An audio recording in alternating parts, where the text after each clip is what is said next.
Hello, everyone. Welcome back. We have episode 23 of the Ready, Set, Shag podcast, a show that I like to do and talk to people who I admire on the internet, people who I want to know more about. The idea is to get people's stories and to just find out who all these people are, because quite honestly, in this day and age, there's so many cool people to connect with. My guest today is no exception to that rule. He is a self-proclaimed, mostly peaceful non-influencer, aspiring grifter, and someone who's talked at length about his walk away from the LGBTQ community. Mike Harlow, how you doing? How's it going, Mr. Shaggy? I'm doing well, thank you. Again, thank you for joining me. I know it's late for most people, but being that I have a young family, I got to take the time I can. And again, thank you for joining me. Yeah, thanks for having me. I was not aware there would be shagging, but I am down. Only the best. I only bring the toppest quality. Ooh, baby. But for those who might not know you, might not know your story, who might be listening to this afterwards, could you give us a quick rundown of like sort of how you kind of came onto the internet scene, in your not influencing? I'm a non-influencer. No, I hate that. I feel like I can't stand this entire like I sometimes will see these people online running their mouths about politics or different subjects, and I'm just thinking, who are you? Why does anybody care what you have to say? But then I kind of remember, wait, I am one of those people. So then I just shut up and forget about it. Anyway, though, I don't know. I kind of inadvertently started doing this. I was a liberal for a long time, Democrat. I'm from New York. I come from a family of artists. So I was just kind of typical prototype Democrat. And then I started questioning things and asking questions, which is their favorite subject, of course. And I had no idea that these things would be controversial or that I would get such pushback. And then it just turned out a lot of other people felt the same way. So I don't know how I'm here, accidentally, I guess. I have a YouTube channel. I started speaking out more publicly, I guess. So when did the questions start popping up for you that you like? When was that point that you said, I don't believe this? Can you put a year on it? I think it was around, even though in 2016 I wasn't, further along yet in the red pilling that I voted for Trump or anything. But I think that's when, especially in the primary 2015, 2016, when a lot of the questions started. It was kind of like a perfect storm, everything happening then, because that's when all the woke shit started. You didn't even have that word back then. So of just trying to put some sort of language to it of what was happening, that suddenly all of the censorship that was happening, and every day suddenly now you're a racist, you're homophobic, you're a Nazi, things I'd never been called in my life. So it was really mainly the censorship, all of that, and then also trying to decide who to vote for in the primary, because I was a Democrat, trying to research the two candidates, not loving what I found about either of them. And no matter which way you went, people hated you for it. You just could not ask questions. There were certain things that were just supposed to be accepted as religious myth, and you just had to believe it. Yeah. Did you man, I just totally lost my train of thought. How embarrassing. Sorry, Mike. Oh no, I am like a brain dead goldfish. So you are you're the intelligible one here. The question actually just came back to me. Have you always had an interest in politics, even before you sort of broke out onto this, into the commentary YouTube space, or yeah, is pretty it much? Yeah. Since I was like a teenager, I guess. And there are many subjects that I didn't know anything about, and I think that's the case for most liberals, especially those of us from blue states, that you think they just don't know anything. So I didn't know anything. But a lot of core principles I had, while there are subjects like the Second Amendment or stuff like that where I've learned, the core principles I had are kind of the same now, being for free speech and being against political correctness, anti-war, sort of things like that. Yeah. But it's the sides that changed. Yes, I can definitely relate to that. I definitely towed a progressive line for a little bit, like more so than I thought I ever would. I was living in Hawaii for 10 years, so like being out there, you tend to, gravitate to these more progressive ideals, for one reason or another. But once I was coming out of it, once like the red pilling started, I was realizing like my core beliefs and values like have never really changed over the years. I guess people would label me as conservative, like if I just kind of started talking to them about things. But I've I feel more liberal now than I ever have. And when I talked to Carrie Smith, a few months ago, I thought, shout out to Carrie, she's great. Carrie Smith. I was like, all of my friends, like my woke progressive friends, feel like conservatives. Like they just want to conserve their own ideals and not think outside the box. I feel more flexible in accepting in my beliefs. Do you kind of get what I'm saying? Can you relate to that a little bit? Yeah, no, that's why I think the modern Democrat, the modern leftist, their philosophy is just so much built upon conformity and obedience to authority that they'll change anything. The fact that they could vote for Joe Biden, who was the architect of the entire system that they had been railing against, just shows that there is nothing that these people will not fall for as long as the person on the TV tells them to. Whereas I think, well, like me at least, I have no loyalty to any politicians or party. I'm a Republican, but I can't stand. I always say Republicans are like the second worst party. They're horrible. I'll just vote for whoever I think is best for the country. And I don't think that there's that same element of independent thinking amongst leftists. Yeah, I can agree with that. It seems to be, and I mean, I think the right is guilty of it too. It's just sort of like this tribalism, like, oh, I'll vote for red or I'll vote for blue no matter who or whatever.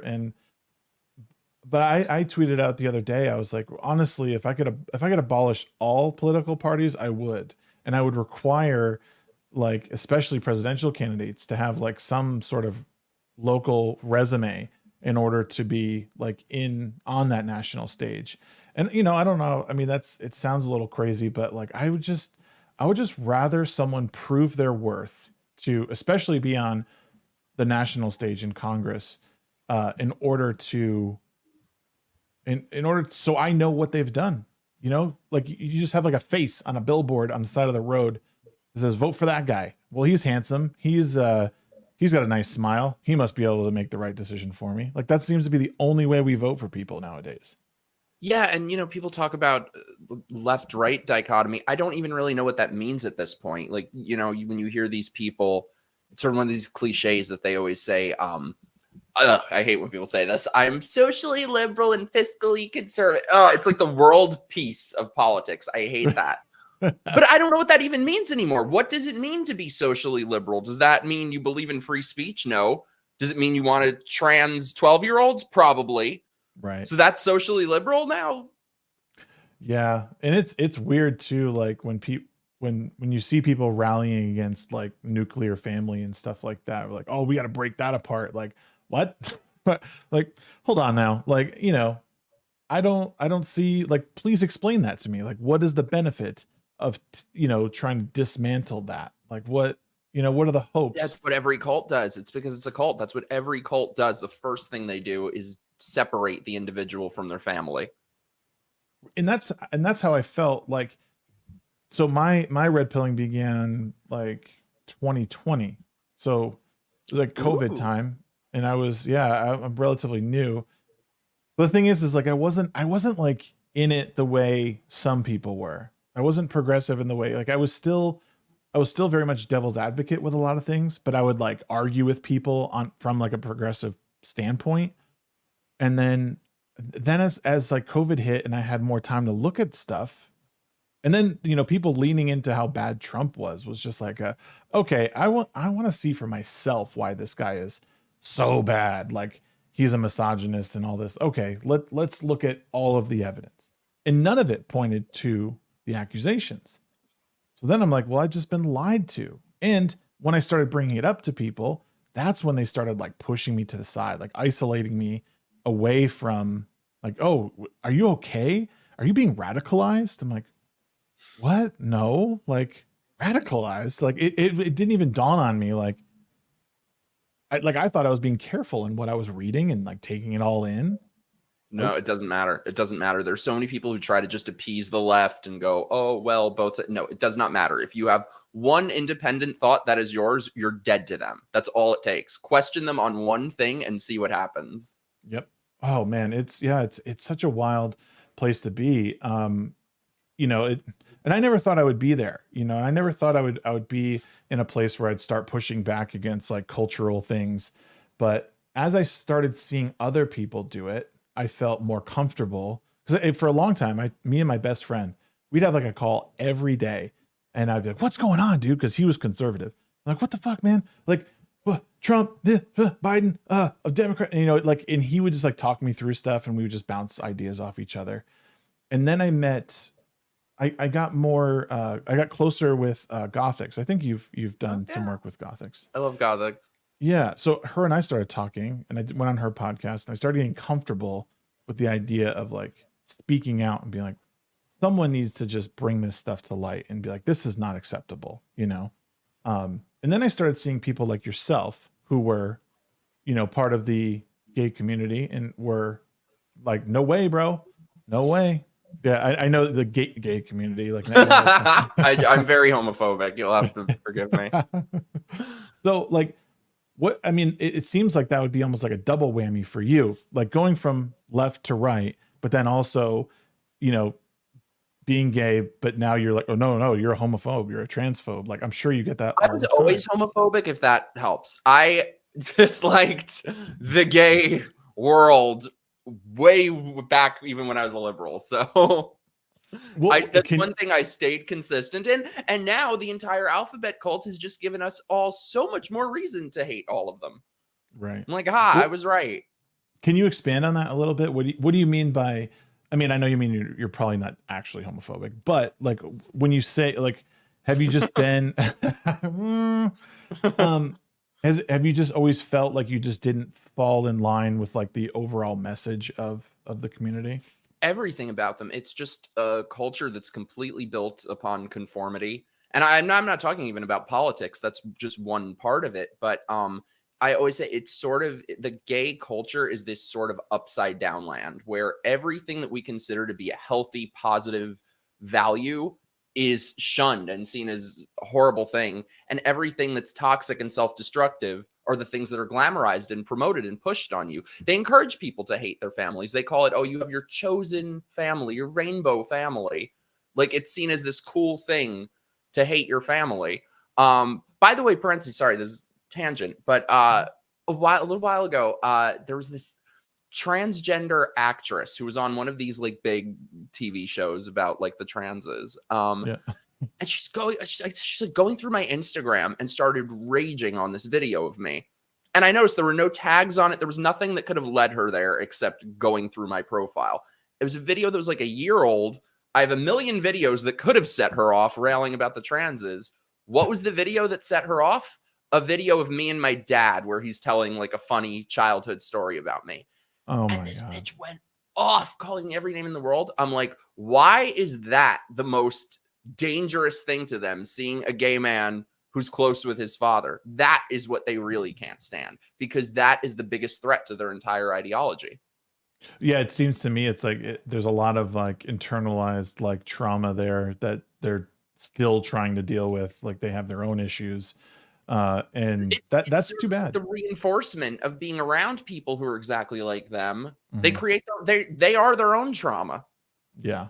Yeah, it's when I sit in, I don't know if you've ever seen anything that I've done, but like I have gone on to like TikTok and tried to debate people on some of these issues. And it's wild to see like the mental gymnastics that they try and do to like, I mean, it's the ultimate grift. And I was on one today, it was a pro-life one. And the headline was abortion all 9 months. And I was like, wow, that's pretty awful. But they didn't mean that. What they meant was, and they go on to explain. Yeah, exactly. Because every person that went in there to debate was like, so you're okay with like, at 9 months, like someone having an abortion? She's like, well, there's something called a non-lethal abortion. Like you can, and I was like, what? What? Yeah. So there's no such term. Yeah. There's no such term in medicine, by the way. And anything that does like sort of relate to that only relates to the person who's pregnant. Like non-lethal being that the mother is non-lethal for her. Yeah. So lethal for the baby, not lethal for her. That is the craziest thing I've ever heard. Exactly. So like non-lethal murder. It's not lethal for the guy holding the gun. Yep. No. So like these are the things they do. They try and set up something to argue with people in order to make money from their audience, right? Because they look so smart by saying this stuff. And like, but you're just being intellectually dishonest. You're not even starting from an honest point of view. And that is the issue that people are taking with the community in general, be it the LGBTQ community and most of that stuff I think now is surrounding like, well, the most recent thing is like all the drag stuff, right? Like that they've been propping that up in the pride parades. And then, obviously the trans issue is a whole different thing, which they should probably just be separate in my opinion. But they should all be separate. That's the thing. They talk about social constructs. There is no greater social construct than the idea of LGBT. These letters have nothing in common. They all hate each other. Even people say, oh, LGB. No, those three letters all fucking hate each other. It is just the biggest scam to ever happen. Yeah, it is from the outside looking in, it's a very weird place because from where I stand, like just by its very nature, LGBTQ, you've already divided people up into what? LGBTQ, 5 boxes. Well, and Q is any mentally ill little troll in the world. And now there's a 2 in there, and now there's a I, A, and there's a plus. So you've already given yourself at least the asexual. Is the A the asexuals? I think so. Yeah. I am so jealous of those people, by the way. Can you imagine? Like, that must be nice. All the stuff you could get done. You take up knitting, like. Right. Actually, jealous. One of the people who I'll watch just to see how ridiculous they are. They claim it's a trans woman who claims to be asexual and aromantic. And I just thought, man, it just sounds like you hate people or have no social because nobody wants to fucking date you doesn't mean you're aromantic. Right. It's like, yeah, I'm sitting at home eating a pint of ice cream. Cool. I'm aromantic now. We know, bitch. What I want to say is like, well, maybe if you got out from your computer for more than, an hour a day, like you might interact with real. Yeah, maybe you did some squats, went to a gym, lost a couple pounds, brushed your hair, took a shower. Maybe you could find someone who wouldn't want to be aromantic with you. It's really interesting. You don't even know who I'm talking about, but single thing you named, they need to do. They need to take a shower, brush their hair. I bet you they have the haircut like this, the bangs that go like this, and probably actually no. It's a shaved side, but the hair is like pulled over. Same thing. Yeah, it's true. It looks. I don't want to be mean, but like. No, be mean. Be mean. That's what I'm here for. Be mean. It just looks like a greasy dude who wants to wear his like girlfriend's clothes. That's what this person looks like, and it's like at least try and present yourself as a woman if you're gonna do it. No, I think the entire ideology, and obviously the T's and the Q's are the next evolution of it, but it's not even exclusive to them. It's like they worship ugliness. These people turn themselves, the feminists do this, these people turn themselves into like their own little science project and try to make themselves as repulsive as possible. And I swear, I think it's a way of blaming all their problems on that so that nothing is their fault. Nothing is ever their responsibility. Yeah, it's actually a really interesting thing that you said. They're intentionally trying to be ugly and not just outwardly. But like, I mean, because you see a lot of people, especially on TikTok, if you're on there long enough, you see people who are just like, they are totally deforming their face through piercings and like body modifications or the extreme like surgeries, top surgeries, bottom surgeries or whatever. And they're glorifying that as like just a normal thing that some people do. And I'm like, but that to me is I don't know. I don't want to say it's self-hate, but sometimes I think like it's more hateful to yourself and not even accepting who you might be and trying to live with that. And I do understand. And I see, I'm of the belief that there are people who genuinely have gender dysphoria. I am too. Yeah. But I think a lot of the stuff you see out there is just people who are feeling weird at the moment, But it's always been people who are legitimately transsexuals. That's always been a very, very, very small number of people. Mm-hmm. And we could argue about where does it come from, whatever. Who cares? If you're happy, you're that way, God bless. Right. But the fact that it's exploded and now everyone is some sort of trans should be very revealing. Yeah, and even I mean, I even think like within the gay community too is like there just seems to be so many people who are now like bi or what's the word? Omnisexual. I don't even know what the terms are. What's omnisexual? I think it's everything. It's all rolled into anything that one. moves. Right? Yeah, like and but it just seems like trendy. Like, well, I just like to swing here and there, right? Like, just call a spade is really where I'm at. These people are insane, and they've created a bubble for themselves where their dysfunction has now become virtue, and they all can tell each other how virtuous they are based on how dysfunctional they are. Yeah.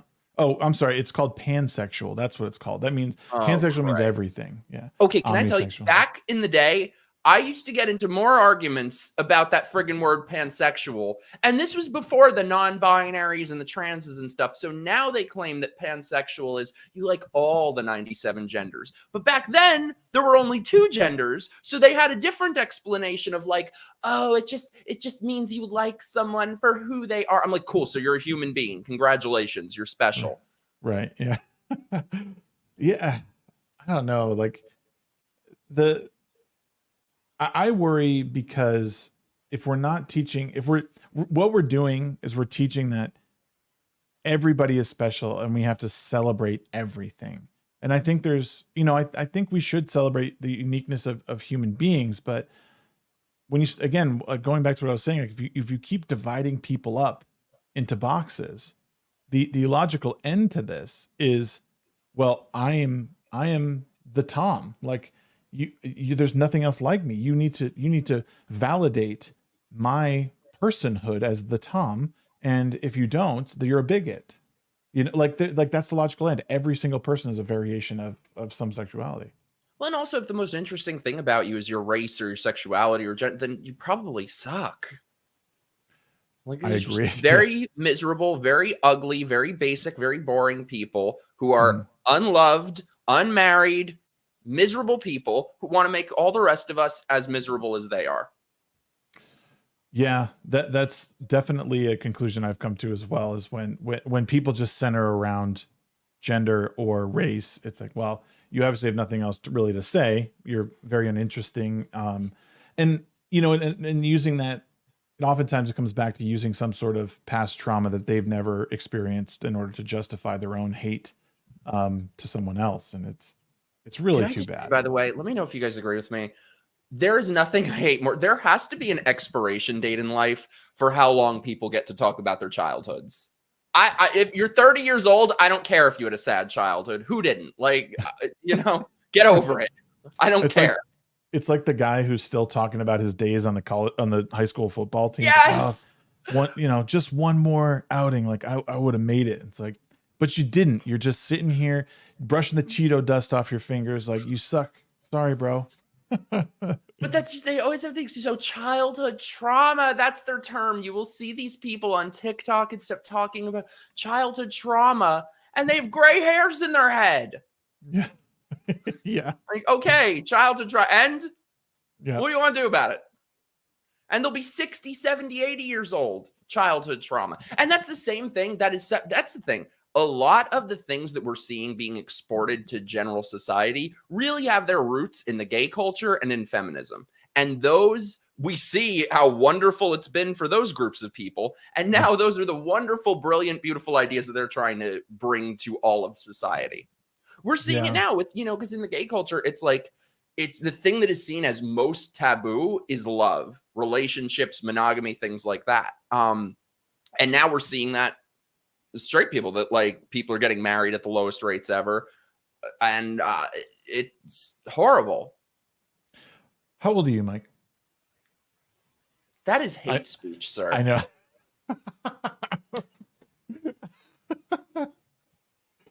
Oh my God. How old am I? Hi, what a question mark.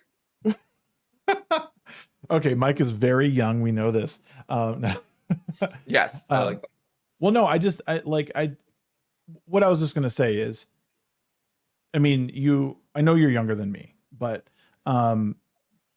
it's great that you have this sort of thought, because I think people your age don't necessarily think this way. They're more in the, I'll just do whatever, YOLO, life's too short, like all the sexual partners. And it's like, well, I know, but there's something to be said for finding like your counterpoint in another, right? Like that, finding your person to spend your life with, to make a life with, because we only have a very short amount of time on this earth, and why not spend it with someone you can give your all to, Yeah. And I think the things that you're doing, the things that you're like, even what we've talked about in the past 26 minutes is huge.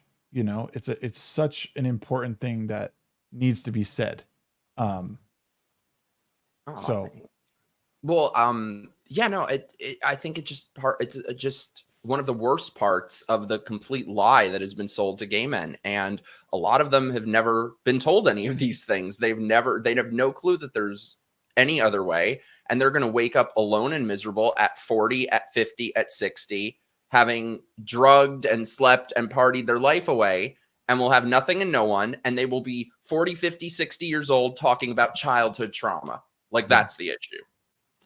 Yeah, no, it's true. It's very true. And I see it all the time I spend too much time on TikTok. I really do, but I like to listen, like it's one of my things I have to work on, because my listen to the sound of a screwdriver being jammed in my ear. It would be better. Yeah. Well, some of my like most dedicated viewers have popped in during these debates that I'm essentially like shoutcasting, but like they're just like, I love you, man, but I can't do this. Like, props to you for being able to handle this like nonsense. But I like to listen. I like to hear what these people, because it's like mask off, right? They're like, this girl said today in this pro-life debate, why should I care? She said, why should I care about a life that doesn't have sentience? And I just thought, holy shit. Like, these people just expose themselves. Like, I could break it down for you why you should. Like, you just said it was a life, but it doesn't have like, what, dude? Like, but these people expose themselves every time they open their mouth, is they don't care about their fellow man, about the potential, offspring of somebody. They don't understand the true value that life holds, or the potential of life.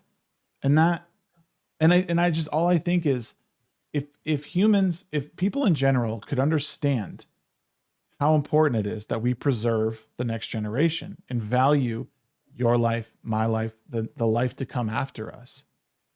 Like, I think that's an instant change that we're not instant change, but a generational change that you would see like very quickly. Like, my kids could like just understand, like, well, we're not gonna be so frivolous with our bodies. We're gonna respect like what it means to love and care for someone. And you're not gonna get everybody. You're not gonna win over everyone, but we should try. It doesn't mean we should just like, throw it all to the wind, Yeah, and I don't know why we are allowing the most miserable, the most unhappy, the most damaged people to be the ones that we are structuring society around. Very true. Like, these are the people telling us how to live happy lives. And they seem to be deeply unhappy people. Like, really, I would be too if I were them. Yeah. Are you religious? Like, do you go to church? Yeah, kind of. Yeah. How do you feel? Like, I've been hearing people on the left, they talk a lot about, we need to abandon religion and stuff like that because it radicalizes people and all that. But as you said, like, the left or leftists and progressives, they have a religion all of their own. Wokeism is just as deadly, it seems, or just as harmful in the long run as, maybe, radical or fundamentalist religions or something. But I don't know, what can you explain a little bit about like how you integrate your faith into your life and how that's maybe helped you? I'm a little bit of I guess my main thing is I'm separation of church and state. I don't want any sort of theocracy. However, one thing I think we can all say with certainty now is that when you remove any semblance of religion or faith from society, it gets replaced with something worse. And that's what we're seeing now. We've just removed anything. We worship ourselves, we worship the government, and nothing else. So sorry, what was the question? I'm sorry. I was just wondering, like, how, like, you said you're kind of religious, but like, how does that sort of fit into your day to day? And is, like, do you ever talk about it, like on your channel or with others? I haven't so much because I'm kind of like a former atheist, but that's kind of changed over the last couple of years. That I don't know. I'm not really like Bible-y churchy, but I have a strong belief in God, and also I'm Italian, so you got to believe in the saints and all of them. Saint Anthony, that is my boy. So yeah, I haven't really talked about it ever. I don't quite know how to. It's funny that you say that, because I'm in a very similar spot. I don't think I've ever been atheist. I think most of my life I've just been agnostic. Like, I know there's something there. I feel it, but I can't really put a name to it. God is as good as name as any, I suppose. But like, I keep thinking that all the stuff that's out there, everything that happens, the people I meet, the feelings I have with my kids, the connections I make with people, I think, how is this the only thing? Like, really? Like, one day I'm just never going to wake up? I can't believe that. Like, I don't know. I don't know if it's foolish of me to do, but I'm kind of in a similar place where I don't know how to talk about it, but I feel something in me that says there's something higher than me. I do too. And I think one thing I've realized is something that has always turned me off from religion and religious people is that a lot of them speak with such certainty that they are the authorities. They know what happens after. And I can't stand that.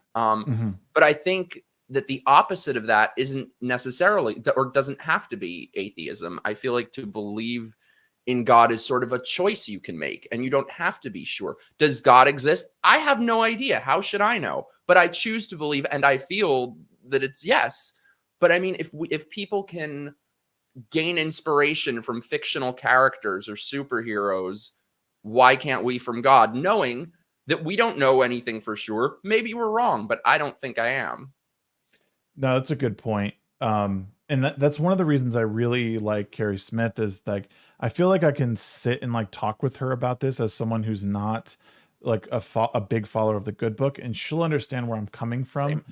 And she's even like helped me in some ways. Like, she's even tried to apply some scripture to what I'm saying. And even that's helpful, because I don't think that the Bible's a useless tool. I think there's lots of good in it.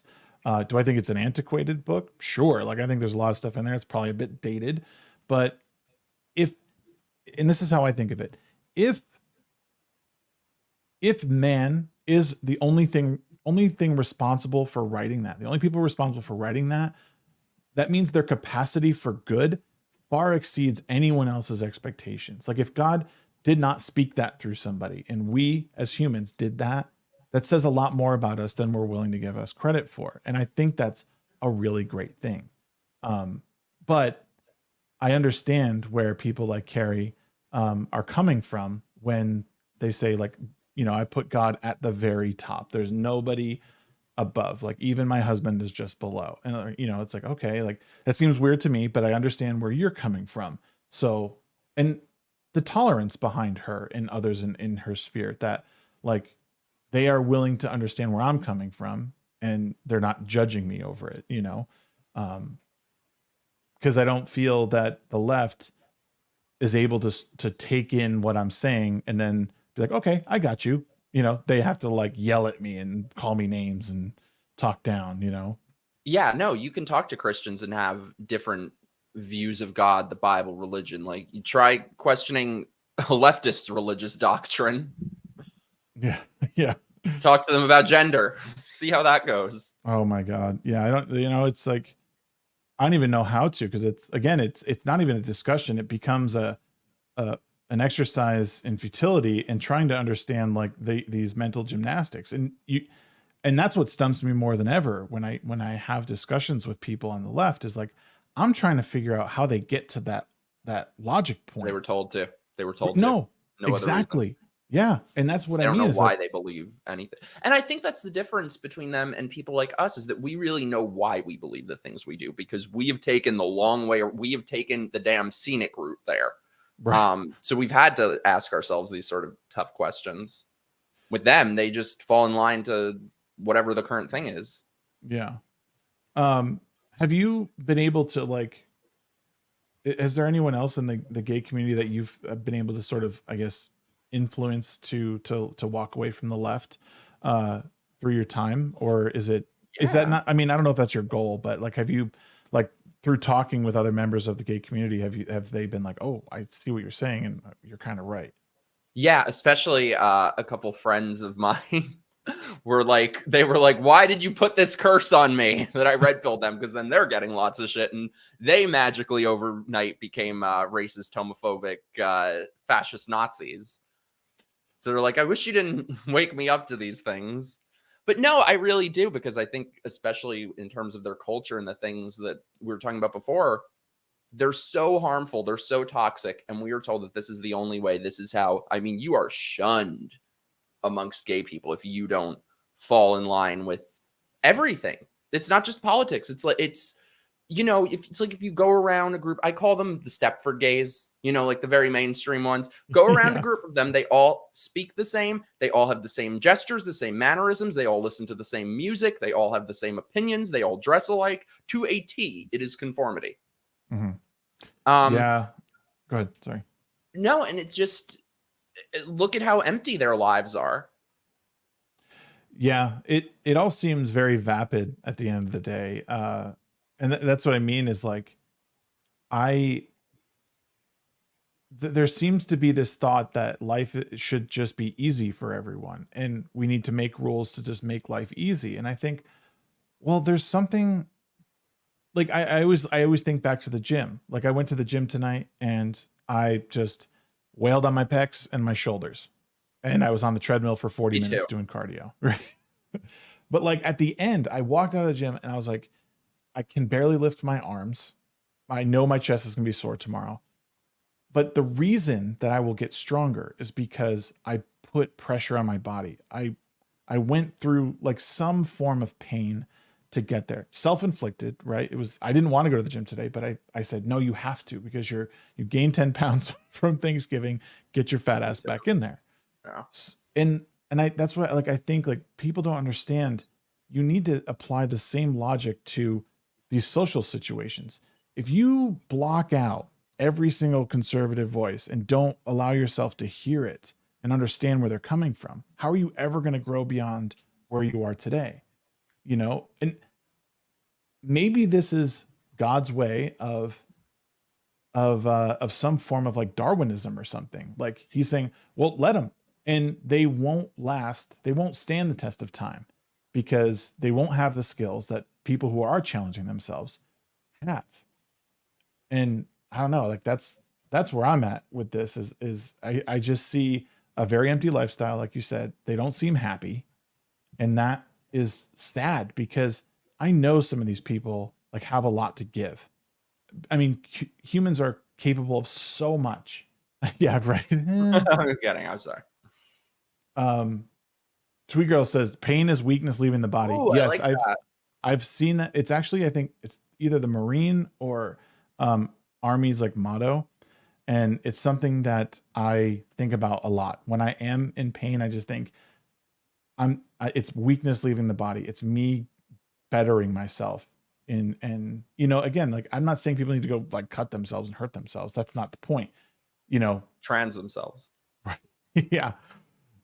Like, but having a purpose, right? Like, finding the purpose of like what this pain is going to, where is it going to push me beyond? You know, like, I'm sure you, and you can correct me if I'm wrong, but you're red pilling and sort of changing from, you know, going from left to right was a painful one at times. I'm sure you felt more alone than you ever felt.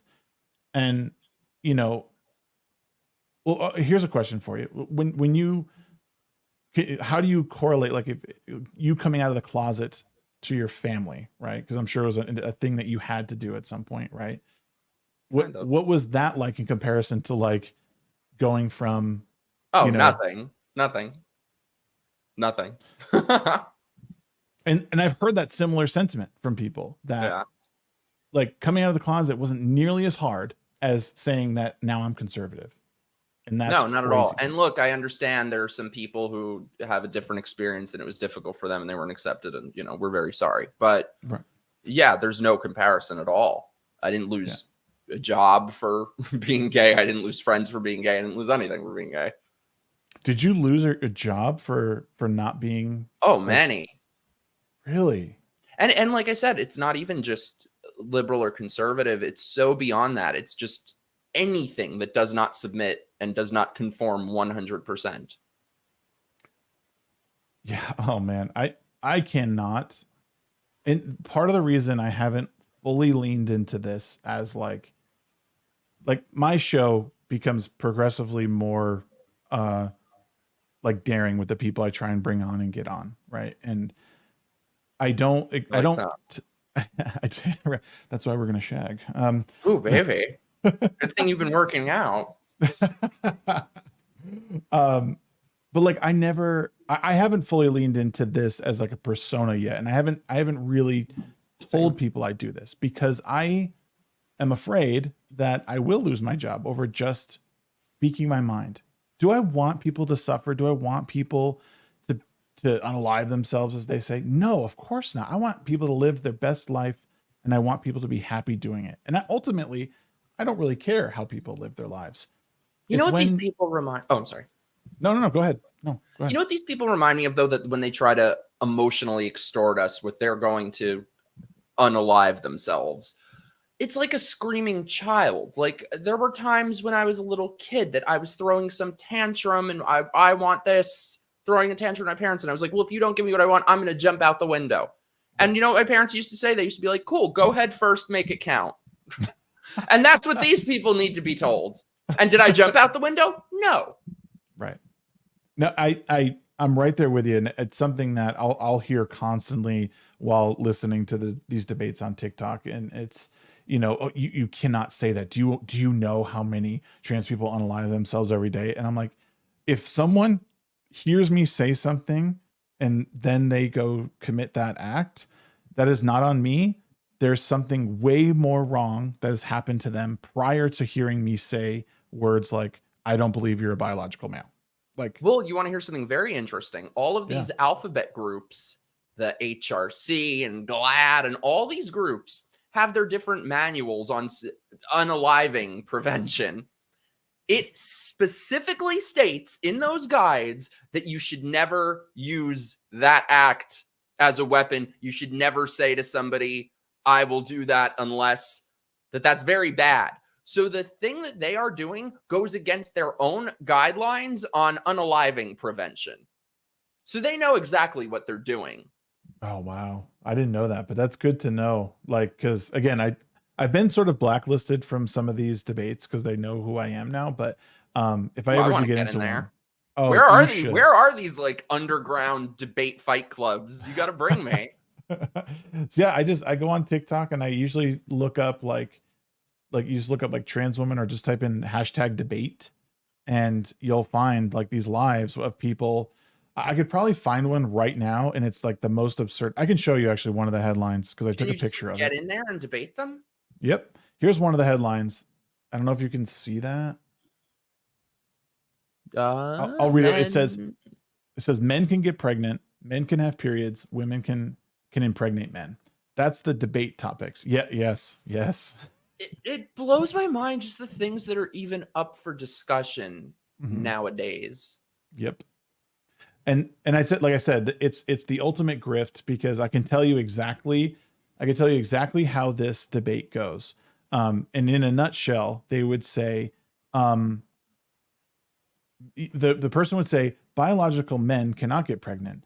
And they said, well, we're not denying, they'll say biological men don't exist. And people will go, what are you talking about? And they said, well, men is a social construct or whatever. So it's semantic word games that they're playing in order to sort of like, gotcha. You know what I mean? And it starts from intellectual dishonesty. And at that point, Like, well, what's the point of you having a debate? All you're trying to do is suck money out of your audience. You don't know any of that, you know? So that's why I preach the gospel of no. I think there's only one word you need to use against these people. No. Yep. They are not used to hearing it. Men can get pregnant. No. Right. Women can impregnate. No, they can't. No. No. It's that simple. No. Yep. No, you're 100% right. People need to get a lot more comfortable with using that word. It's true. And I've said in some of them, like, you know, like I reject that. Like I reject the premise. Like it doesn't make any sense to me. If you want to start by the argument that trans men can get pregnant, okay, you're right. There's no debate here because it's, you know, trans men you're just a biological woman who can get pregnant, right? So like it's just wild. No 2024. Yes, I think we need to make a shirt for you, Mike, that says no 2024. That shirt. That would be a very intense shirt. I'll start screaming it at people.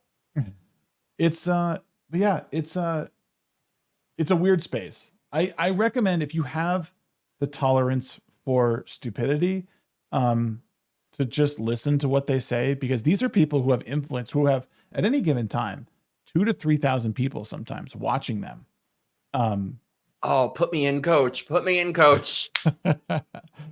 Next time I find one that's really good, I'll DM you the link so you can try and hop in if you have. I haven't debated Crazy Bitch in way too long. It's one of the things that they'll do to you though, and it's just very interesting. Anytime you would try to bring up a personal story, you know, as a gay man, they would go, your anecdotes don't matter. But 5 minutes later, they'll do the very same thing. And lived experience. Yep. They'll bring up their lived experience, which you have to accept as the norm. But if you bring up your lived experience, doesn't matter. And again, it's the worst possible type of conversation. But my goal with it has always been, I want to expose these people for the frauds they are. They don't really care about changing people's mind. They care about lying to you and making money doing it. Have you ever heard of this one of the transes who I did a debate with, Polly Peoples? Doesn't ring one of these like leftist, but oh my God, what a nut job. What a nut job. It was amazing. But it was one of the transes who just kept talking about, oh, equality. And I was like, hold up. But, you know, meanwhile, they want all this special treatment. I was like, hold up. Equality means being treated just as shitty as everyone else. That's very well put, Mike. They would lose their minds if they got actual equality. Yeah. And that's, and I think most rational people understand that they're not looking for equality. They're looking for special treatment because, you know, there's plenty of inequality in the world that people don't want to equalize. And as exhaustive as it's been, like Jordan Peterson has talked about, like he uses the bricklayers example all the time. He's like 95% of bricklayers are men. Should we equalize that job field? No. And I was like, well, no, I don't think so. I'm like, exactly. So shut up. You don't want real equality. You just want special treatment so you don't have to do certain things, or you get, you know, treated differently. No, I love where they have that chart of all the most dangerous jobs, coal mining and all that. And it's like 99% men. You won't hear a word about that. We need to, have gender equality in as CEOs, but not as coal miners. Right. Yeah. And the thing is, oh, sorry. No, go ahead. No, you're the guest. I was going to say, especially with the trans issue, equality is the last thing that they want. I mean, if you just look at the way that they want us to treat the transes, they want us to believe that trans people are at the same time superior to us and also these handicapped inferiors who need to be treated like children. Yeah. You can't have it both ways. No. Yeah. And the funny, I was making a joke the other day. Lady Gravemaster, who I love on Twitter, she like posted a video of like some girl getting swatted down basically, but she hit the guy and then the guy in the bar like hit her back. And I was like, that's equal rights and lefts, man. You know, like fuck around and find out. Right. Yeah. And hey, I'm not asking anyone to hit women. No way at all. But I am. You know, well, we don't know what a woman is. So if you don't know what a woman is, then, slap her around a little. It's someone who identifies as a woman, Mike. Come on now. Hit women 2024. Best new shirt on the market, folks. I feel like some of those, like, what's her name? The Pearl chick probably already has that in her merch store. Speaking of miserable, unhappy, unloved, unmarried, miserable hags. Yeah. You know what's funny is I don't want to spend too much time on her, but like I liked what she was saying in the beginning, and I thought, she's kind of based when she first like kind of came onto the scene and was, but now it just seems like she's definitely grifting at this point. She's just saying shit to get a lot of interaction on her tweets to get paid. And that to me is like, you're just ruining your reputation. Like, it's okay to speak from the heart, but the whole like don't let women vote thing, like, come on, like, we're not going back to that. I just don't think that's a smart position to hold. Like, I understand what you're saying, but to say it unironically, I think is a bit ridiculous in 2024. Like, we're not going to probably votes. What's that? I'm just saying, these women who say don't let women vote, they vote. I guarantee you. Right. Yeah, it's. I would love to talk to Pearl eventually. I would love to pick her brain on where she has been and what's the end game for her.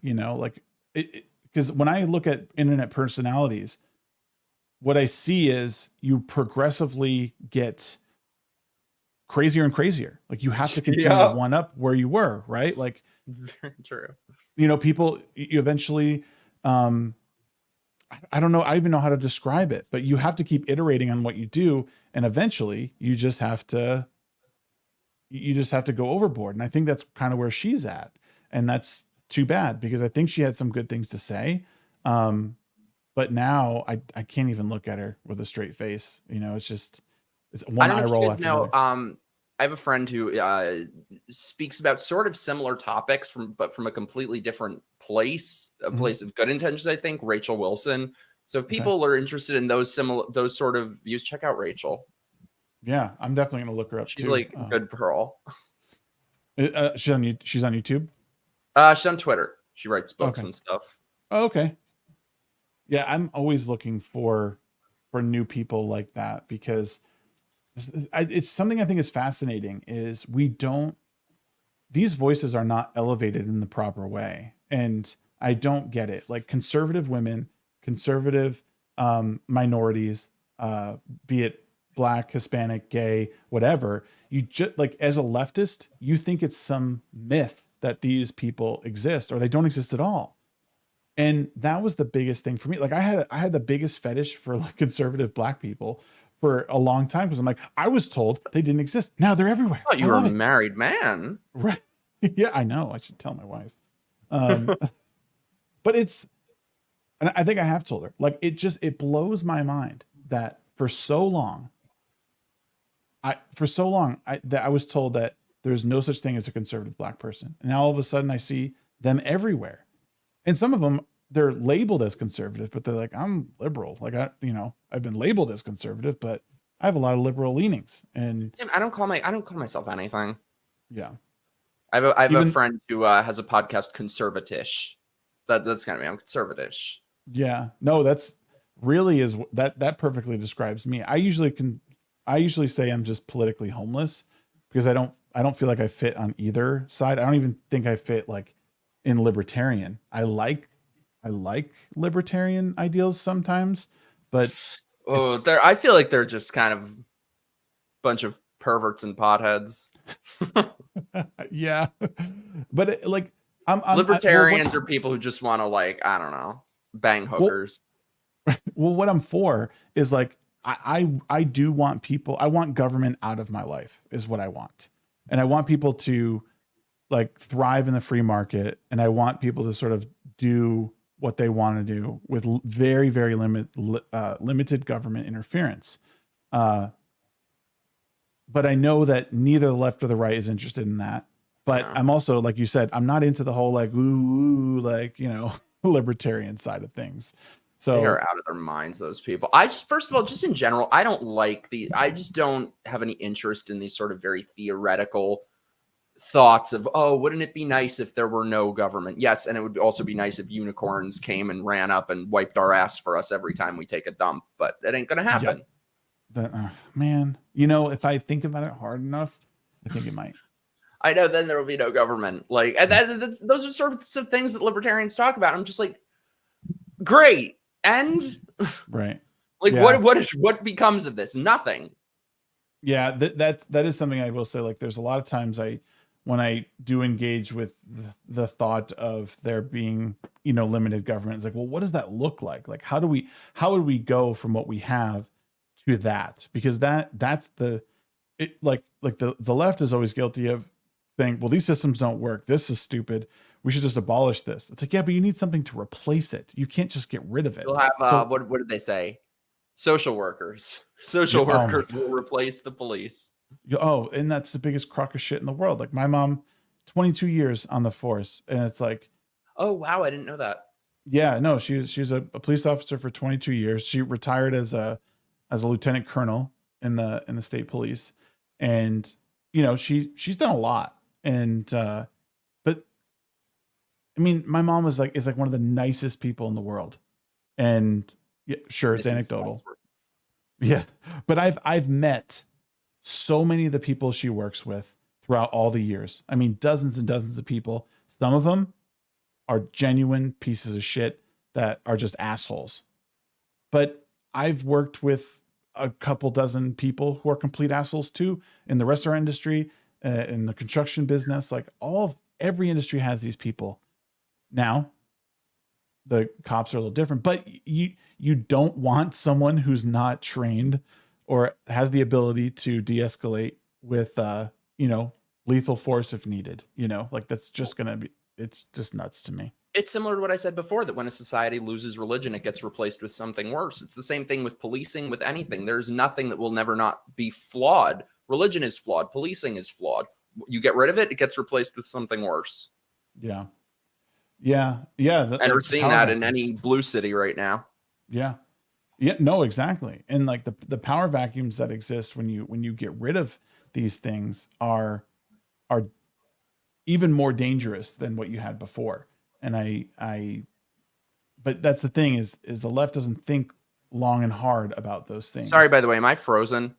You are frozen. I thought. Let me press reload. Sorry, vamp for 10 seconds, and I'll be right back. My computer sucks. No problem. I'll be right back. Sorry. Okay. But yeah, no. Really, what it comes down to is, for me, is I just can't stand the ACAB movement and how people just will willy-nilly say, like, oh, you know, they're all bastards. And there's definitely people who in the police force who are not good people, and they're self-serving, and they're using their power as a police officer to you know, to harm others. Can I just say, by the way, sorry, tangent. Yeah. For the money that MacBooks cost, they ought to give you free hand jobs. They ought to wipe your ass for you. Like, there should be no problems. Yeah. Sorry, just had to get that off my chest. I agree. It's actually one of the reasons I abandoned Apple a long time ago, was because for the price you pay for their technology, it's just not as good as, like, I built my own PC in a sense, and I just enjoy that more. I understand that some people are more out of the box. You know, I don't want to deal with the parts and everything. That's totally fine. Oh, they're so quirky. Yeah. But no, all these people, the TikTok and all stuff, they think they're so quirky, but they need to look in a damn mirror. I mean, that's like what I would have said about the kid in my second grade class who had autism. Right. He's quirky. You know, here's a lighter question I have for you, because given the season that we're in, right? We just got through Thanksgiving and we're coming up on Christmas and the New Year. And I kind of wanted to get an idea of, like, you know, get just a little bit more personal and just find out, like, what is it that you're thankful for in 2023? Is there something specific that you can share? Sure. You know, my family, different thing.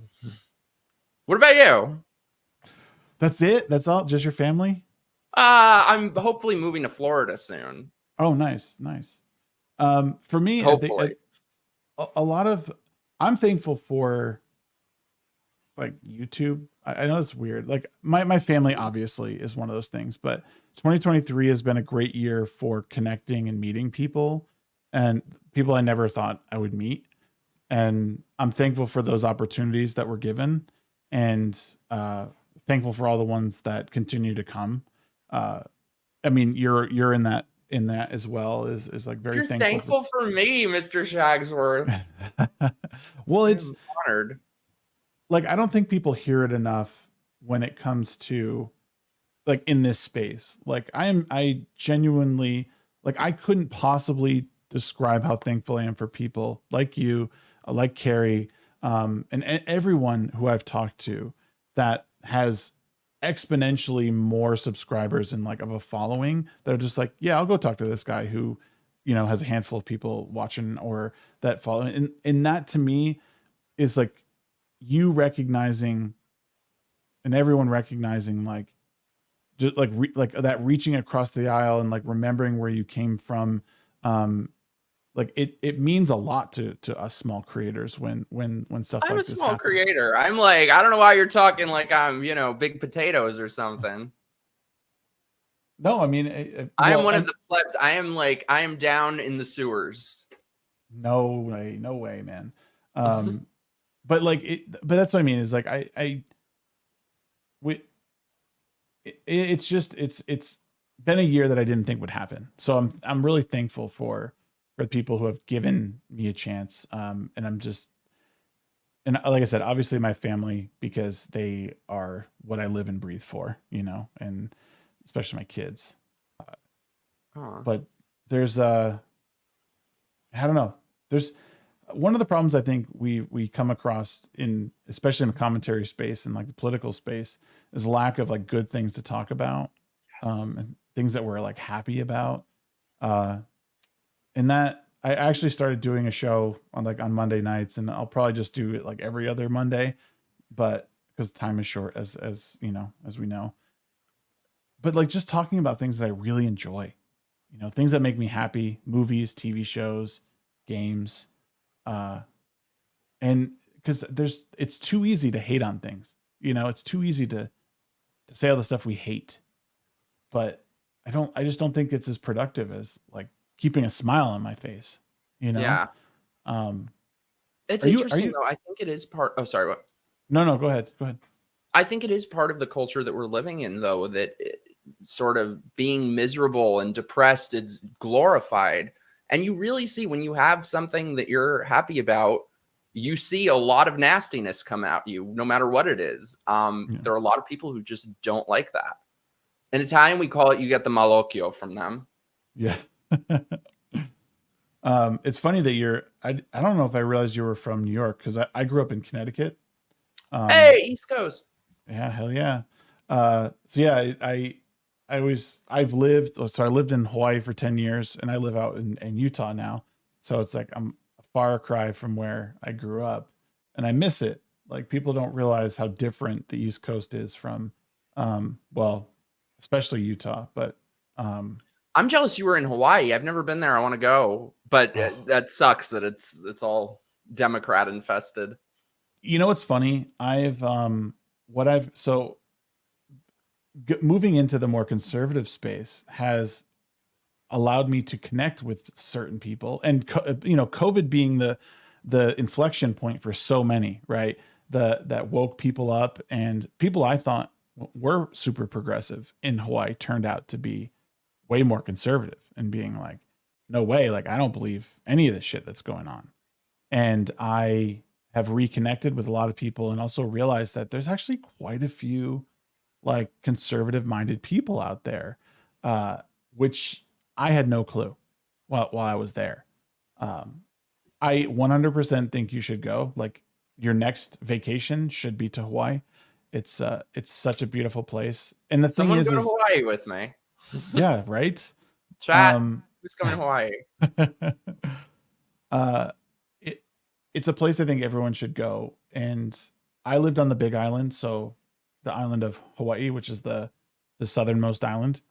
That is the one I lived on for all 10 years. It is such an awesome place. It's very small town in the middle of the Pacific. Like that, it is if you're, I don't know where you're from in New York, but if you grew up in a small, oh, you're from the city. Oh, I'm sorry.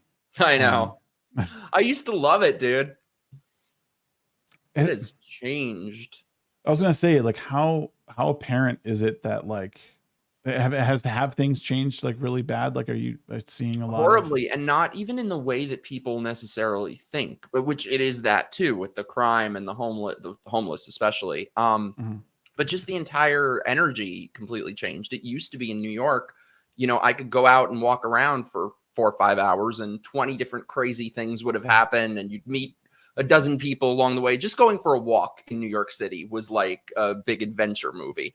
And that just does not exist anymore. Everybody, especially since 2020, everybody looks down, everybody avoids each other. There's just no energy left here. Yeah, I used to love going to the city. It was like, it was always just a fun escape. It was so different from where I lived.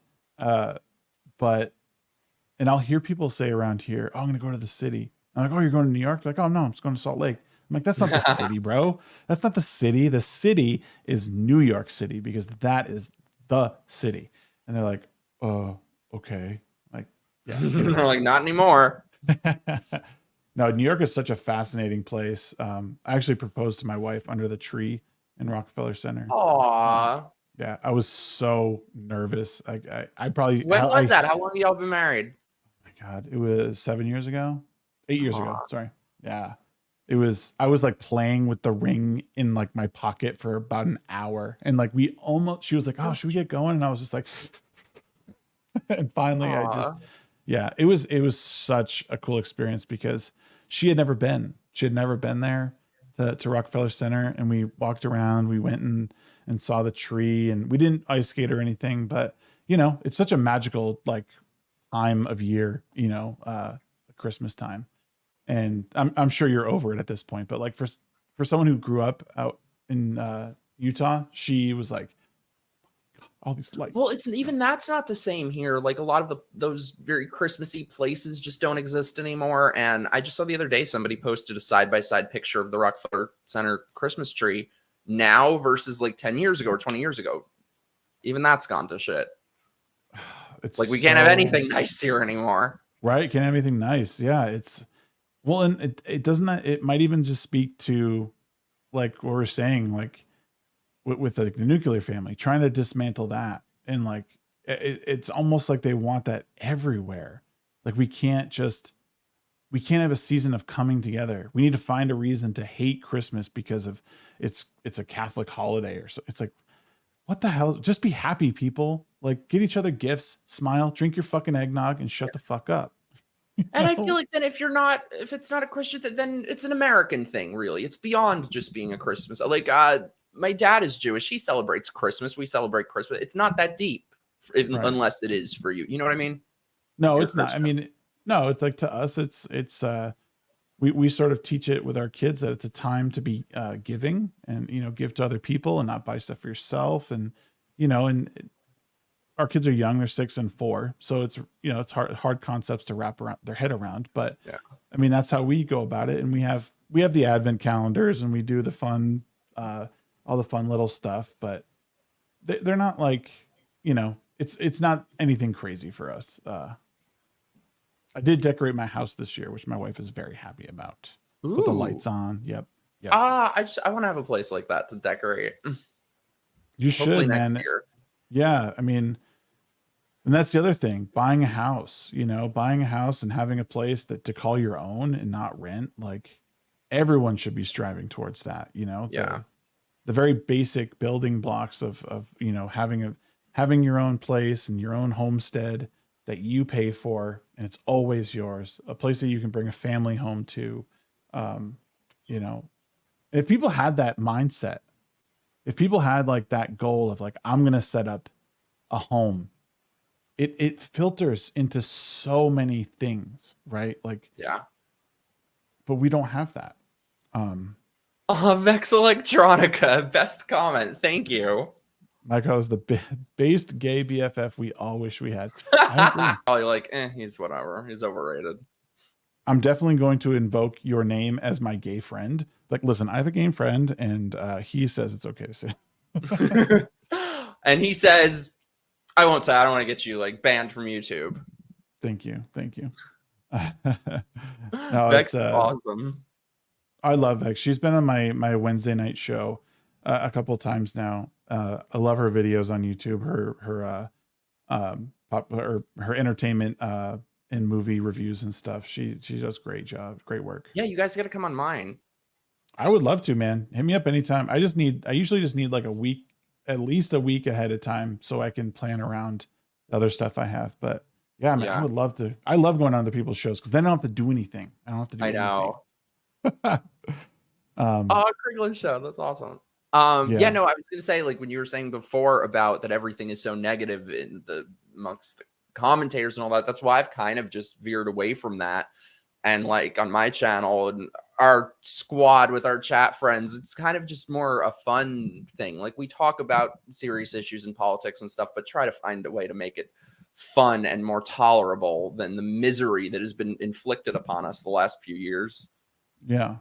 Well, and I like your energy too, Mike, is like, I think the world needs more of like a unapologetic sort of attitude towards life. And maybe that's the New Yorker in you. But like, I think that people need to be realistic. And I know that might be an overused term, but I mean, you're not always going to have someone like patting your bottom and your back and being like, you're really good. Like, we need to be told every now and then that we just kind of suck and what we're doing is not great. And recognizing that it's not always a personal attack on you, is helpful. I tweeted the other day about not putting too much value on things that other people think of you. And, because otherwise you sort of create this prison in your own mind that like, oh my God, someone thinks this about me. It's like, who cares? Like, God, I wouldn't get out of bed in the morning if I cared what people thought about me. Right. It's just, I don't think that it's just something that I think part of the culture, this like sort of first world culture has like it told us is that we do need to care what everyone thinks. And it's like, well, I think there's some people in your life you should care what they think. The people closest to you maybe.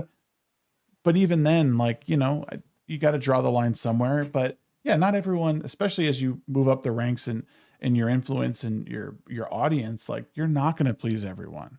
I've had people like mad at me because I interviewed someone they didn't like. It's like, well, I'm sorry. I just wanted to listen to what he had to say, give someone a chance. No, I set ground rule. Like, no, if someone tells me I shouldn't speak to someone, that's a guarantee that I will. Right. Or tell me not to say something, I'm just going to say it louder. Yeah, no. And I think that's, as much as people don't like it, I think it's necessary. And I think, and it's one of the reasons that free speech needs to be a thing. We need to know who the smart people are. We need to know who the dumb people are. Just how it goes, in my opinion. I hope you're not classifying me as one of the smart people. Jeez. We've got problems then. We're screwed, everybody. No, man. Like, so I want to thank you for joining me tonight. I think it's been an awesome conversation. You're a really great dude. You're smart. You really are. I like what you're doing. And I hope you continue. I don't want you to stop. The world just needs more voices. They need more diverse voices. I hate saying the word diverse, but you know exactly what I mean. No, they've ruined it for me. They've ruined so many words that I don't disagree with the face value, what it should mean, but they've ruined for me because diverse to them doesn't mean diverse. It means conformity. Yes. Very well said. The diversity that they want. Yeah. And that's too bad. But I think if we keep talking, if we keep putting these things out for people to consume and understand, like even us, like, who have been in this for a while and who are outspoken, like even us to an extent are still confused. Like, we're like, what the fuck is going like, what's going to happen next? I don't even know anymore. Well, and it's interesting too, especially with people who talk about politics or anything, is, we all joke about it because it's just become a meme at this point that they say everything is a grifter, everyone's a grifter. Like, by the way, parentheses, sorry, tangent. It bothers me. There's something that deeply creeps me out when everybody uses the exact word, and they only use it because they heard other people use it. There are a plethora of synonyms for the word grifter, but they all use that because nobody thinks for themselves. But it's interesting because they bemoan grifters, but then if you state a view that isn't theirs, they become infuriated. So it's like, do you want me to lie? Do you want me to be a grifter? Do you want me to lie to you? Yeah. Yep. If I could give you a hug, I would right now. I'm a hugger, by the way. If we ever meet in real life, oh hell yeah! I told you I'm Italian. People. So some people get bothered by it, but I'm like, no. I've been told my hugs are like a small step away from date rape. you can do the like that on me if you want when we meet. It's okay. I'll like pick you. I'll jump on you. I got it covered. No, like I know exactly what you mean. There's been other words like grifter that people use, and I'm like, you just heard someone say that on your favorite fucking TikTok or YouTube. Shut your mouth. You don't even know what that word means. Like I can't stand it. And you know that it's a term they've never used in their life before. Yep. Until the thought was implanted, until they got their little chip upgrade. Yeah. No, and like and me using that word tonight, I will say, is like because I know for a fact that it is the grift. Like it is. Oh no, what you're saying is completely true. Right. They're using it as a way to profit off of people's ignorance, and also like they're starting from a completely disingenuous point of view, and I cannot stand that shit. You know what's made it so much worse too? People getting paid to tweet. That has made everything 10 times worse, because now, I mean, you see people digging up these outrage clips from 6-7 years ago, and everyone is just, when they ask the question, what do you think? How does that make you feel? Like everyone is just so robotic and programmed, and maybe that's what I try to do. Like, I'm not trying to influence anyone. I'm not trying to do anything. I don't know what the hell I'm talking about half the time, but we'll have fun talking about it together. That's sort of my view. Yeah. No, it's I think the whole like Twitter paying people to tweet has been not a great thing for Twitter. They're more phony than ever, and everyone is outraged by everything. It's ugh. It actually got me the other day. I had to like take time off from everything because I could not Twitter was just keeping me, well, it was trapping me because it just doom scrolling, but I just thought like, who the fuck are all these people? Like, why are they acting like this? Like, especially people in the commentary space that I follow. I'm just like, why are you doing this? Like, you're better than this. Don't fall into this trap. Like, don't just like, oh, woke. Stop saying that's another word that people just use. Yeah. It's like, do you even know what you're saying? Like, oh, you saw a woman in a movie, it's woke. Like, just shut up. And like, because at some point, I think we need to be better than the opposition. We need to be better than what other people are doing. That's the only way to change it up. But I know people do it because their audience needs them to do it. And if they deviate from that, it's a big no-no. I don't think you do that, but. Well, one thing I'm really proud of is I've been, like I said, because most of them have been miserable to watch. So I've tried to do these watch party streams of the debates, kind of make a miserable thing fun. Right. And looking through the chat, the thing that I really am most proud of with the people who watch is we have people for every different candidate of all different beliefs. Liberal, conservative, Trump, DeSantis, whoever, none of them libertarian. Like, so that's something that I'm very proud of. That I really try to be very clear that my channel and my voice, there's no echo chamber. That's good. No, that's really good. Who are you going to vote for in 2024?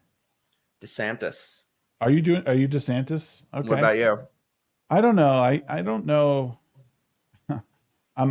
I want to take the Hotep Jesus route and not vote for anyone, but I don't know if I like that very much. In the primary or the general election? In the primary. I don't know. I want. Well, I don't like Biden, obviously, and I certainly don't like Newsom. And I don't know if I trust any of the Republican candidates. And Trump, I feel, I don't know. I don't know about Trump anymore.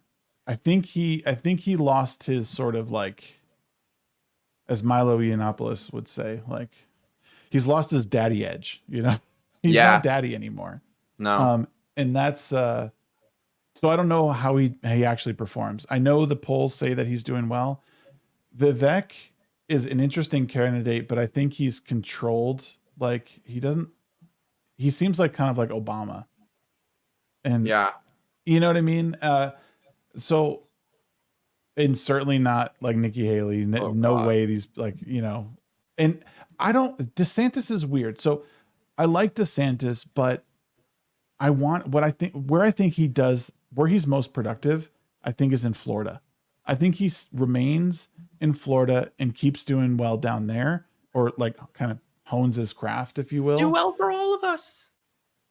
Yeah, but I think some people are better on the local level than they are national. I think DeSantis has much more control over policy in a place like Florida and can make a bigger difference. I think on the national level, I think he'll crumble. And the only thing I don't like about him is it seems like the national stage is taking its toll on him a little bit. But it's not to say he can't do a good job. I think the memes about him have gone a little crazy with like the boots and stuff like that. I feel like they have nothing else on him except stuff that's made up. I will agree on that. Well, I'll tell you. So first of all, it's Trump. I was a huge supporter of him in 2020. And I think, well, even in retro, I was going to say, I think he was great up until 2019, but even in retrospect, there were a lot of things, the omnibus bill, the wall, there are a lot of things that you kind of look back on now being out of it. You know, obviously if he were, you know, any day rather him be there than Biden. But it's a bunch of things for me with him. First of all, he will not win. This is the thing. A lot of people out there kind of just change their beliefs depending on the scenario. For me, I didn't trust polls before. I don't trust them now, whether they're for Trump, DeSantis, whoever. I across the board don't trust polls, so I don't care what they say. He will not win. And there's one question that I've been asking for like 2 years now that I've never gotten an answer, which is if the election was, I know you're not supposed to say the word on YouTube, last time, and you have shown that you are absolutely incapable of putting together any sort of plan, strategy, team that can combat that, what will be different this time? Nothing. Right. And for me, more than that, there are a lot of things that I just can't get past. I can't get past the COVID scam. It was the biggest scam in our lifetimes. It was horrible what happened. People died alone. People lost everything. Children. I mean, we haven't even begun to process the damage that has been done to the entire next generation, the toll it has taken them being covered up in masks. He wouldn't even say, you could tell he didn't believe in the mask crap, and he wouldn't even come out and say that. And he just allowed it all to happen. You know, I always say vampires can only get you if you invite them in. He invited them in. He has done nothing to rectify that. He has done nothing to fight against it. He has learned no lessons.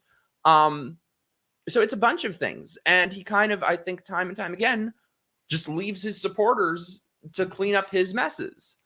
It was his supporters mostly who were being put out of work with the mandates and all of these things. And what leadership did he show?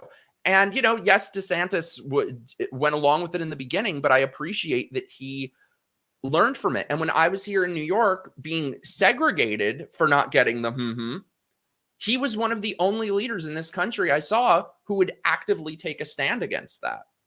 Yeah, no, that's fair. And I think that is, my only issue is I just think, and that's where I back him. Sorry, I will finish that thought. I will back him as a state politician in Florida. I think he's done great things. I'm worried that won't translate to the national stage. And you know, that's just me projecting my own, you know, thoughts onto it, and on no other basis than my own, bias or whatever. But I don't like how he handles himself in the debates don't impress me that much either. But again, I like, excuse me. I just want to be clear. I do like DeSantis in Florida. I think he's done a great job. I love a lot of the stuff he did there. And that's why I think he might better serve there. Time will tell though. And someone said in the chat, Vivek has all the right answers, but something is off about him. And that's where I'm at with him. I'm just like, it's same thing. Like he says, he's starting to grow on me a little bit. That's what I felt the whole time. He's kind of starting to grow on me a little bit, but I don't know if that's just him being a good snake oil salesman or what. Right. No. And that's just it is all these guys at the end of the day, they're politicians and none of them are that honest. You're never going to get a candidate like Trump again is the thing. He was including Trump this time, I think. Right. And honestly, if he does win, I don't know, man. I'm with you. I don't think he does. I think, I think Fox News is inflating those polls a bit or misrepresenting them. I just don't see, because he didn't drain the swamp. He made it was worse than ever. Right. When he left, everything was immeasurably worse when he left. Yeah. And I'm tired of the excuses. I'm told that the Republicans are the party of personal responsibility. Then take some. Yeah. He has taken no accountability for anything that he did. At least if he would come out and say it was a mistake, it was whatever, fine. But just nothing. And it's exactly DJ Ronnie said in the chat, Trump pushed warp speed, but did nothing to prevent the city of New York from forcing it upon their employees. It's even worse than that. His own buildings were enforcing the mandates. Yep. And he's not like some small business that can't do anything about it. He could have easily had them to just have been a leader and gotten them to take a stand. But he did nothing and allowed his supporters to get segregated, lose their incomes, lose their livelihoods. And I can't get past that. If he's the nominee, I'll vote for him half-heartedly because I don't think it'll matter. But what I was going to say about DeSantis, though, I just a week or two ago, I was kind of getting off the DeSantis train because I've been really disappointed in his campaign. I was like, I don't know what he is doing, how he is screwing this up so badly. He's running like the most safe, like this previously, I think it's a little bit different now, but he's been running like somebody who's 50 points ahead and just doesn't want to rock the boat and doesn't want to do anything. So I've been saying, I'm like, I wish he would just like fire all his advisors and stuff. But I think that's starting to change a bit. He was really good last night in the debate. He was really good against Gavin Newsom. And so I think we're watching his balls drop a little bit. I hope so. I hope so. Yeah, no, I think you're right. He definitely, these past two were his strongest outings for sure. Or especially early on, I think he was tripping up quite a bit. The smile needs to go. The smile needs to go. Oh my God. Yeah, dude. What is that? Like, and that's something I mean is like, you need charisma, and Vivek has it. He has that Obama, like he can speak well. He's got a nice smile. He's he's brown. like I hate to say it, but like, you know what I mean? Like he hits all the points. And then DeSantis, unfortunately, it's that like he's trying like awkward smile. So, but you need charisma in this. And say what you want about Trump, but he had some version of that. And he was able to like, that just like gruff, like just kind of push your way through a crowd, not give a shit, and it's something at the time that America needed. But yeah, in 2024, does it work? I don't know. And him not showing up to the debates, I don't think is good either. He would lose the debates, I think. Yeah. And even his entire demeanor now, it's like, there's Sleepy Biden. Now he's like Sleepy Trump. I truly believe that he does not want to even want to be running this time. I think he's just doing it out of ego because he doesn't want to be the guy that lost to a corpse. Right. And that's another thing. When people say the election was blank, I agree, but I agree a little bit differently because people don't ask how that happened. Right. He signed, I believe it was 30 million or something like that into law for mail-in ballots in the CARES Act. I mean, if you read, Time Magazine came out with a piece about how the shadow campaign to fortify the election, about controlling information and all of changing laws and stuff. All of these things were allowed to happen because Trump and the Republican Party were asleep at the wheel. They allowed the most evil people in the world into the door to gain power, went along with it every step of the way, allowed this agenda to spread like wildfire, allowed riots all over the country. And this is the result. Of course it was. Yeah, no, you're right. And it's something that and yes, there was shady shit as well that we all saw. But I think the other part of it is the bigger issue. Yeah, no, I agree. And like you said, Republicans being asleep at the wheel. And again, a lot of politicians are guilty of this, is that they think they get in there and they put their feet up on the desk and they show up to a meeting every now and then, sign and vote. And the thing is the Supreme Court knocked down their challenge because they were like, you guys, this was from 3 years ago or 2 years ago. Like, why didn't you do anything why didn't you say that this was unconstitutional then? You're coming up with, and so then you look like a horse's ass. Like you're asleep at the wheel. You're not paying attention to what's going on. Like it's too late. You can't do it now that we're, because things seem unfavorable to you. No way. You can't agree to compete in a game where the rules are rigged and then complain about the outcome. And that's exactly what he did. He allowed everything to be set into motion to let that happen. Yeah. And then complained about the outcome. And it just doesn't work at that point. And everything. And here's the thing, like I said, I have no loyalty to any politician. The moment that I think DeSantis is not the best person, I'll drop him like that. But everything that I've seen from Trump in this campaign has just reaffirmed everything I'm saying. He supported Ronna McDaniel heading the RNC. DeSantis was against her. Mm-hmm. Yeah. So it's just everything continues to just be the wrong decision, the wrong people at every turn. Yeah. No, it's true. This will be an interesting election. I think it's going to be one for the books for sure. And if Trump pulls it out, I think a part of me wants him to win because I want to see everyone like just completely fucking melt down again. At this point, it would just if be he's the nominee, I want him to win too.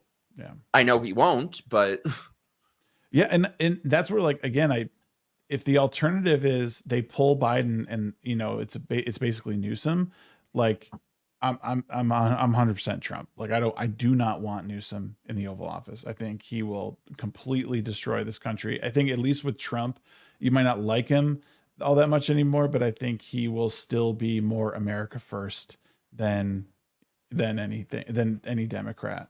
So, and honestly, that's where I think we need to be. I think at the very least, we need to bring back industry to this country, especially to these smaller towns that have just been completely robbed of their economy. And not just putting a fucking Walmart there, like bring back, I mean, there's so much to it, but we need to bring back, these Southern jobs. We need to bring back oil. Like it's one of our best resources, and we've just totally exported that to these foreign countries, and it's sad. That's where like real lives are at stake, in my opinion. Yeah, and DeSantis had said the other day, he was talking about the COVID agenda, and he said we need to make sure this can never happen again. And he's the only person I hear saying that. That's why I support him. Trump says he did everything right. Yeah. And like I said, I think it is going to take many, many, many years before we even can comprehend what happened and the damage, the lasting damage. That was 100% about remaking society. Yeah. No, he was in the driver's seat and allowed it to happen. Mm-hmm. And I think the reason for that is that at his core, Trump wants people to like him. He did not have the fortitude to stand up and say no to these people. I think you're right. And like I said, I think time will tell in this election. It's going to be interesting. It's going to be one for the books. I don't know how close it'll be, but we'll see. We'll see what happens. But I think that I'm just going to say, it reminds me a little bit of when Obama ran against Hillary. That early on, they said she's the nominee. That's how it's going to be. The polls, she's 40, 50 points ahead. Yep. And that's not what happened. And a big reason for that was her support of the Iraq war. I think COVID is Trump's Iraq war. Whether other people do, I don't know. For me, it is. The only thing, though, is that Obama was able to do that because he ran an absolutely flawless campaign. DeSantis hasn't done that so far, but if he starts to, I think he's got a much better chance than people think. What, and that's why I think like Vivek is starting to win hearts and minds a little bit because he's saying the right things. But I think conservatives are like side-eyeing him, like, what's the catch, bro? Like, you can't be all that in a bag of potato chips. Like, you know, there's something we're not seeing, and that's the thing is you're always, it's almost like you're always voting for that lesser of the two evils. And I don't know. I don't know who it's going to be. I like DeSantis. I like Vivek. I'm on the fence about Trump because for all the reasons that you said, I think you could be right. I think COVID could be his Iraq war, basically. And it does not bode well for him. I know a lot of conservatives I've talked to have said that. They bring up Operation Warp Speed all the time. They bring up, you know, all the handling of COVID. And it's like, you're not wrong. And if people's memory is long enough, they will certainly use it against him. But I just hope people don't have too much of a short-term memory. I guess we'll see. Yeah, no, and I think it'll be fun to cover, like, once it starts coming up. We should definitely revisit it, and I'd love to jump on with you and talk during the debates or something like that sometime. And they just announced there's gonna be more. It was supposed to be the last one last night. No more. So our debate watch parties have been renewed for 2 more episodes. Nice. No, I'm excited. I would love to jump in and chat with y'all. It got spicy in the last one. You know, the ones before that were kind of snooze fests. I saw that you had some on your channel. I'm definitely gonna watch as I'm driving, or listen as I'm driving around tomorrow at work. Just because I'm able to listen to YouTube and work at the same time. So I'm excited to listen to the last one. If it was spicy, I like spicy. Oh yeah. Oh my God. Nikki Haley. What an absolute moron. She said that, did you see the clip where she said that for every 30 minutes you spend on TikTok, you become 17% more anti-Semitic? I'm like, geez, what if I spent like 14 hours on TikTok? Am I 236% more anti-Semitic? Yes. Walk out like, yeah. Oh man, we need a meme of Mike with a little mustache. Oh my God, no, it's yeah. I could not She's believe just such she a Karen. Really, that's what it is. Yeah, King says. And she was doing the 9/11 thing. Have you ever seen that family? Yeah. Hitler. Yeah. Have you ever seen that Family Guy clip, the 9/11? No. Of like their like political debate, and it's like 9/11. 9/11 was bad, and then the audience is like, yes. Yeah. That's her. Yep. Well, yeah, Mike, I think it's time we go and we cut to our private chat. You know, very private chat, very on private, the Shagsworth OnlyFans. Yes. It's where I just stroke my beard. We're really close now. But no, thank you, sir, for being here. Do you have anything coming up that you'd like to share with our chat? Something they can look forward to? I don't know. I'm have more shows, stuff, video. I'm working on soon. I'm working on being more regular with it. I guess I need like Activia or something. I would be more regular. But yeah, just more stuff. Check out my channel. I have the Twitters. I have all of that. Nice. Yes, please, guys, I dropped his links down in the description. Make sure you click over there, subscribe to him on YouTube, follow him on Twitter. He's an awesome guy.